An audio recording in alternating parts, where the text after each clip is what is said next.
नाशिक शहरातील मागच्या महिन्याभरातील वाढत्या गुन्हेगारीच्या घटना बघता नाशिक पोलिसांनी त्याविरुद्ध धडक मोहीम हाती घेतलेली आहे आणि कुठलाही गुन्हेगार असो, छोटा असो व कितीही मोठा असो, तर कोणीच यातून सुटणार नाही याची दक्षता आम्ही घेत आहोत.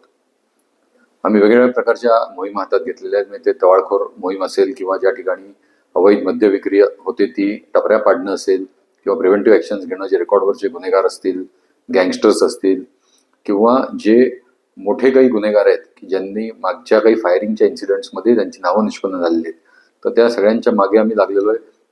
त्यातील अनेक जणांवर आम्ही कारवाई केलेली आहे आणि एक पोलिसांबद्दल विश्वास निर्माण होईल अशा प्रकारचा एक मेसेज आपल्या मार्फतीने, माध्यमांच्या मार्फतीने जनतेकडे जावा ही नाशिक पोलिसांची आपल्याला विनंती आहे. माझे पूर्ण नाशिक मधील नागरिकांना आव्हान आहे की पोलिसांवर विश्वास ठेवा. आपल्याला काही बॅनर लावून, रील्स बनवून असं जर भासवत असेल की मी फार मोठा भाई आहे, मी फार मोठा सरकार आहे, मी फार मोठा बॉस आहे आणि सगळं मीच चालवतो, तर आपण फक्त येऊन एकदा आम्हाला त्याच्याबद्दलची आपली तक्रार सांगा आणि आम्ही त्याच्यावर योग्य कडक कारवाई करू याचं आश्वासन आम्ही तुम्हाला देतो.